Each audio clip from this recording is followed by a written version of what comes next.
Welcome to the Deep Dive, where we take a stack of sources, research, and notes and try to pull out the most important bits of knowledge or insight for you. Now, have you ever been watching, say, a computer-generated 3D scene, maybe in a game or a video, and something just feels a little, well, off? Like Right. maybe objects seem to flicker in and out, or their depth just jumps around, especially if the video goes on for a while. Oh, absolutely. It's a really common thing and honestly a fundamental challenge in computer vision. Right. So today we're going to dig into that. We're looking at monocular depth estimation, MDE for short. Yeah, that's basically the science, or maybe art, of guessing 3D depth using just a single 2D image. Right. Like trying to see the world in 3D with one eye closed. Exactly. And the real kicker is trying to keep that 3D world stable and consistent when it's a video moving over time. That's where you get that flickering, that kind of motion blur nightmare we want to avoid. And it's interesting because some models are already really good with still images. We've seen things like depth, anything V2 or DAV2, amazing depth from a single photo. Incredible detail, yeah. But like you said, the moment you try feeding video frames through it, one after the other, that's the weak spot. Temporal inconsistency, flickering, blur. Precisely. And that brings us to the core of today's deep dive. There's a new approach called video depth anything, Mediator from Sili, Chen and colleagues. Okay. And their whole goal is to tackle exactly this problem. They're aiming for high-quality, super consistent depth, even for, get this, super long videos, like several minutes long. Wow, okay. Several minutes is a big deal in this space. It really is. And, crucially, without killing efficiency. So we're going to unpack the clever ideas that make VDA tick, especially how it builds on those powerful image models like DEV2. All right, so let's set the stage a bit more. These MDE models, like DAV2, great for stills, but feed them video. Inconsistency happens. Why is fixing this flicker and blur so vital? What breaks if we don't solve it? Well, it's a huge blocker for so many real-world applications. Think about robotics. For a robot to move around safely or grab something accurately, it needs a stable map of its surroundings. If the depth map is flickering, it might think a wall is further away or closer than it is. Yeah. That leads to, collisions, mistakes. Yeah, bad news for the robot. Definitely. Yeah. Or think about augmented reality. Hmm. You want that virtual cup to sit on your real table. Right. Seamlessly. But if the depth sensing is inconsistent, the cup might jitter or float weirdly above the table or even sink into it. It just shatters the whole illusion. Ruins the experience. Totally. And even things like advanced video editing suffer. If you want to apply effects based on depth, like a realistic blur to the background, you need that depth map to be solid frame after frame. Okay, so it's fundamental for robots, AR, video post-production. Makes sense. People must have tried fixing this before VDA came along. What were the earlier strategies? Oh, for sure. Lots of attempts. One early idea was something called test time optimization. Test time, so optimizing during inference. Exactly. You take a pre-trained model and try to fine-tune it on the fly, using geometric rules as the video played. But the big problem was, well, heavy overhead at inference time. Meaning it was super slow. Way too slow. Just not practical for anything needing speed. All right, so test time optimization was too clunky. What came next? I think you mentioned feed-forward models. Yeah, feed-forward models were the next step. Often these involved plug-and-play modules. You'd take the output of a standard depth model and try to smooth it out over time. That was reasonable. What was the catch? The catch was they usually leaned heavily on other things like optical flow tracking pixel movement or knowing the exact camera pose. Okay. And if those inputs were even slightly wrong, which they often are in real-world video, the whole consistency thing would just fall apart. They were susceptible to corresponding errors, as the paper puts it. And I remember reading in the source material about a deeper issue with using optical flow for this. Something about optical flow-based warping loss, or OPW. It had a fundamental issue. Yes, this is super important. The core assumption behind that OPW loss was basically that if you track a point from one frame to the next using optical flow, its depth shouldn't change relative to the camera. Okay. Why is that flawed? Because it's only true if nothing in the scene is moving relative to the camera, or if the camera itself is perfectly still relative to a static scene. Think about driving a car. Right. The lamppost you're approaching. Its depth is changing frame by frame relative to your car's camera. An OPW loss struggles with that.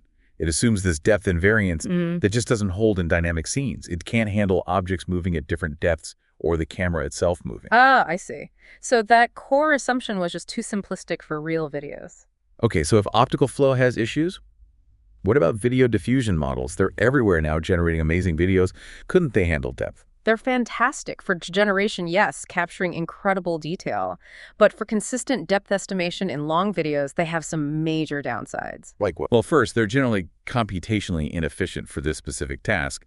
Second, and this is key for VDA's approach, they usually cannot leverage existing depth foundation models, like DAV2. You're starting over, losing all that pre-trained knowledge. Okay, so inefficient and doesn't build on prior work. Any other issues? The big one for our topic today, length. They typically can only handle videos with limited length. We're talking usually less than 10 seconds. Try to stitch longer videos together, and because of memory limits, you often get depth flickering between windows and poor temporal and spatial consistency. They just weren't designed for minute-long stability. So it really does come back to that central question the VVA paper poses.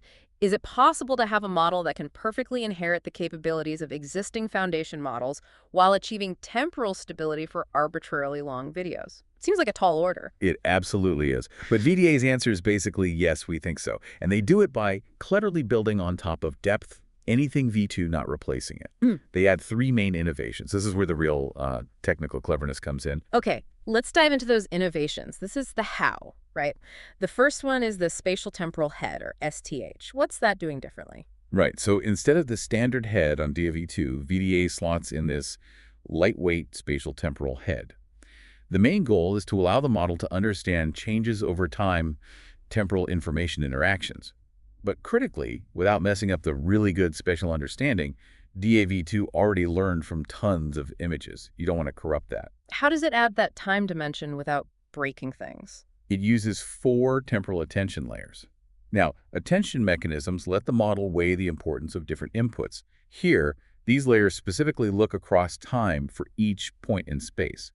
So for a given pixel, it's not just looking at the current frame, but it's intelligently considering how that pixel's features looked in nearby frames within the current processing window. Like giving each pixel a short memory of its recent past. That's a great way to put it. It helps the model understand motion and change at each location. And you mentioned it's lightweight. How do they keep it efficient? That's a key design choice. They insert these temporal attention layers at lower feature resolutions in the network architecture. Ah, so they're doing the heavy lifting on smaller, downsampled versions of the image data. Exactly. It dramatically cuts down the computation needed compared to doing it at full resolution. Smart engineering. Very clever. Okay, that's the SDH adding temporal smarts efficiently. Innovation number 2, the temporal gradient matching loss, or TGM. We talked about the flaw in the old OPW loss, assuming depth doesn't change. How does TGM fix that? TGM flips the assumption. Instead of saying depth must be invariant, VDA assumes that the change in depth between corresponding points in adjacent frames should be consistent with the actual change observed in the ground truth if you have it. So it's not about absolute depth, but the rate of depth change. Precisely. If something's moving closer, its depth value decreases. TGM encourages the model's predicted depth change to match the real change. It's a much more physically realistic constraint for dynamic scenes. And it achieves this more simply. You mentioned it avoids needing optical flow. Yes, and that's a huge advantage. TGM directly uses the depth at the same coordinate in adjacent frames to calculate the loss. No complex, potentially error-prone optical flow calculations needed. It eliminates the need for additional geometric priors and avoids that extra computational overhead. Much cleaner, much more robust. And this works alongside the existing loss functions from DAV2. That's right. It's jointly optimized with the standard scale shift invariant loss, which handles relative depth accuracy, and the spatial gradient matching loss, which keeps edges sharp. TGM is specifically applied where the ground truth depth change is small to really focus on stabilizing the relatively static parts of the scene without fighting against necessary changes around moving objects. Okay, smart architecture, smart loss function. But now, the big one, super long videos. How do they handle minutes of footage without errors piling up or the depth drifting over time? Simple overslipping isn't enough, right? Right? Simple overlapping or just chaining clips leads to accumulated errors and that dreaded depth drift. VDA uses a really neat inference strategy for super long videos, specifically something they call keyframe referencing, or OI plus KR, which stands for overlapping interpolation plus keyframe referencing. Keyframe referencing, what does that mean? So when processing a new chunk of video, say 32 frames, it doesn't just overlap with the immediately preceding chunk. That's the O part, maybe 8 frames overlap. It also includes a couple of keyframes, the K part, sampled from much earlier in the video, say every 12 frames or so back. Ah, so it's like giving the model periodic reminders of the scene context from further back in time, not just the last few seconds. Exactly. It incorporates content from earlier windows with minimal computation burden. These keyframes act like anchors, helping the model realign its scale and depth predictions with the longer-term context, significantly cutting down that accumulated stale drift. There are examples showing other methods drifting badly over 4 minutes, while this OI plus KR approach stays remarkably consistent. That's really ingenious for maintaining long-term stability. And how do they make the joins between these processed chunks seamless, the IN and OI plus KR? That's the overlapping interpolation part. For those frames that overlap between consecutive processed windows, they don't just pick one prediction. They smoothly blend or linearly interpolate the depth values from both windows. This depth clip stitching ensures you don't see sudden jumps or flickers at the boundary between segments. It gives you that smooth, continuous output. Okay, this sounds like a really well thought out system. How did they train it? Did they need mountains of perfectly annotated video data? Actually, no, that's another smart aspect. They used a joint dataset strategy to keep the strong generalization from DA2. They combined about 730,000 annotated video frames where they know the true depth with around 620,000 unlabeled images using self-training techniques similar to DAV2. So mixing supervised video data with unsupervised image data. Exactly. The video data came from various synthetic sources like Tartner, Vikiasiatai, plus some real-world binocular videos. But interestingly, the total amount of video data they trained on is actually much fewer frames than some competing methods like DepthCrafter or Depnini Video used. Less data, but maybe smarter use of it. So the proof is in the pudding. How does VDA actually perform on benchmarks? The performance numbers are quite strong. For geometric accuracy, how correct the depth values are, VDA apparently surpasses other leading methods by a significant margin, around 10% better on the AT1 metric across datasets like KittA and Scanit. Wow, 10% is a solid jump. It is, especially considering it used less video training data than many others. And the all-important temporal consistency, the main goal. That's where it really dominates. It outperforms all baselines on all datasets in terms of temporal consistency using the TA metric. And crucially, it's hailed as the first model that can genuinely estimate consistent depth for videos over several minutes. It shows very little drop in quality as the video gets longer, unlike competitors. So it nails the video consistency and accuracy. Did it sacrifice its ability to handle single image as well? Apparently not. The paper states it achieves competitive depth metrics compared to DAV2L across most datasets. So it seems to have successfully retained the geometric accuracy of the original foundation model while adding the temporal stability. It's not an either-or situation. Okay, accuracy, check. Consistency, double check. Long videos, check. What about speed? Is it practical? This is another big win. It achieves the lowest inference time compared to both diffusion-based methods and the transformer-based method they compared against. Lowest. How fast are we talking? The small version, VDAS, runs with inference latency of less than 10 meters. That's potentially over 100 frames per second. Whoa, that's definitely fast enough for a real-time, like 30, 50 as video. Absolutely. It shows clear potential for real-time applications. And even the larger VDAL model is only about 10% slower than the original DAV2L image model, which really highlights how efficient that spatial-temporal head design is. Adding temporal consistency didn't come with a huge speed penalty. Amazing. So accurate, consistent over minutes, and fast. This must unlock some cool applications that weren't quite feasible before. For sure. One big one is dense point cloud generation. If you combine VDA's depth output with some metric scale information, maybe from GPS or another sensor, you can build up a 3D point map of an entire environment from the video. Like 3D scanning using just a camera? Essentially, yeah. And because VDA's depth is so consistent, the resulting point cloud is described as clean and regular, avoiding the discontinuous layers, noisy outliers, or distortions you often get with less stable methods.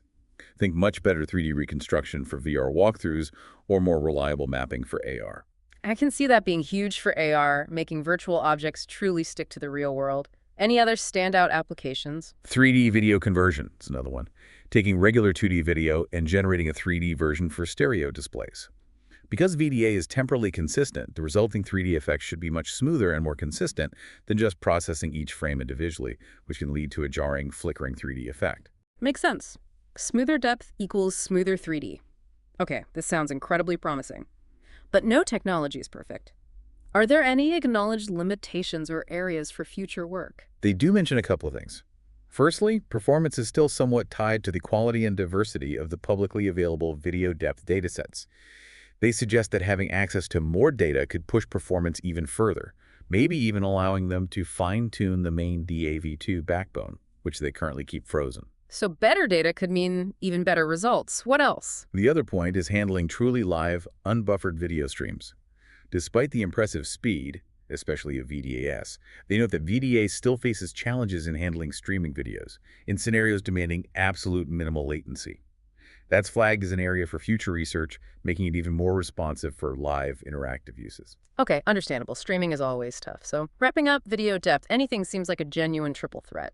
Nailing spatial accuracy, achieving unprecedented temporal consistency, and doing it with remarkable computational efficiency. Yeah, that sums it up well. It really sets a new standard, especially by emulating high-quality depth for videos lasting several minutes.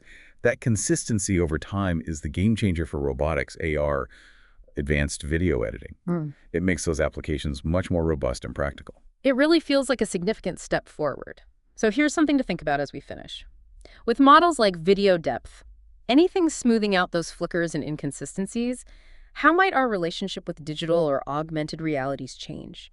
When the seams become truly invisible, what kinds of new information, new experiences might get woven into our everyday sight? How might that change how we perceive the world around us?